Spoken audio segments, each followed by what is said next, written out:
Buat pizza homemade Itali, serasa mau ke Itali, ya pijit terasi. Halo, assalamualaikum. Hari ini aku membuat pizza homemade. Ini cara buatnya gampang banget ya. Mari kita simak cara pembuatannya. Oke, untuk pertama sekali kita punya 1 gelas air. Ini hampir penuh seperti ini ya. Lanjut kita tambahkan 1 sendok gula pasir, kemudian 1 sendok ragi instan. Kemudian jangan lupa kita aduk. Setelah kita tunggu raginya berbusa dan aktif, terlebih dahulu kita timbang untuk terigunya. Aku pakai 250 sampai 300 gram terigu. Kemudian lanjut kita tambahkan air raginya ke dalam terigu. Ini raginya sudah aktif seperti ini ya teman-teman, kira-kira sudah berbuih seperti ini, berarti raginya masih aktif. Oke, lanjut aja kita tuangkan secara perlahan sambil sesekali kita aduk. Boleh juga kita aduk menggunakan tangan ya. Oke, selanjutnya ini aku tambahin sedikit minyak makan biar dia tidak lengket. Kemudian lanjut kita aduk. Setelah itu kita diamkan beberapa menit sampai adonannya mengembang. Jangan lupa kita tutup. Sambil kita tunggu adonannya mengembang, selanjutnya kita siapkan loyang. Untuk loyangnya aku pakai loyang oven saja. Kita olesi dengan margarin. Selanjutnya kita mau siapin untuk toppingnya. Aku pakai nugget, kalau kalian mau pakai sosis juga boleh ya, apapun sesuai selera masing-masing. Oke, selanjutnya kita potong-potong hingga selesai kecil-kecil seperti ini ya. Ini dia nuggetnya sudah selesai kita potong-potong. Selanjutnya kita siapkan adonan yang sudah kita diamkan tadi. Ini adonannya sudah mengembang ya teman-teman. Selanjutnya langsung aja kita tata di atas loyang. Lanjut aja kita tipisin seperti ini ya sampai dia rata semuanya. Untuk bagian lebih cantiknya bisa kalian buat pinggirannya seperti ini supaya nampak, supaya nanti dia tidak lengket di bagian samping loyangnya. Oke, next selanjutnya mau aku tambahin untuk bumbunya. Kita pakai saus pasta seperti ini ya. Selanjutnya langsung aja kita ratakan perlahan hingga dia rata sampai di atas adonannya ya. Next, selanjutnya kita mau taburin untuk toppingnya dulu. Ini topping nugget yang sudah kita potong tadi. Selanjutnya kita taburin aja di atasnya seperti ini. Kita ratakan hingga dia benar-benar rata. Next, ya. Kita tambahkan keju mozzarellanya. Aku beli 15.000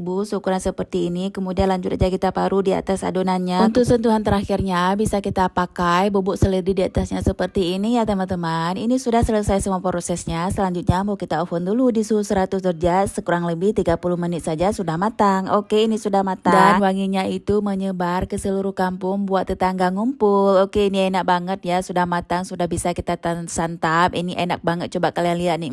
Enak banget, mantul ini. Serasa kalian pergi ke Italia kan ngopi di depan Menara Eiffel bersama Besti nggak tahu pulang lagi. Oke, ini selanjutnya mau kita potong-potong dulu. Kalau kalian mau potong bisa menggunakan pisau atau menggunakan gunting atau menggunakan alat potongnya sendiri. Pokoknya ini sudah enak banget nih. Sekarang kita coba rasanya bagaimana. Ini benar-benar enak rasanya dan wanginya itu semerbak dan anak-anak juga pada suka. Aku saranin kalau kalian buat lebih baik buat aja 2 loyang ya. Ini selama mencoba resepnya ya. Salam saya.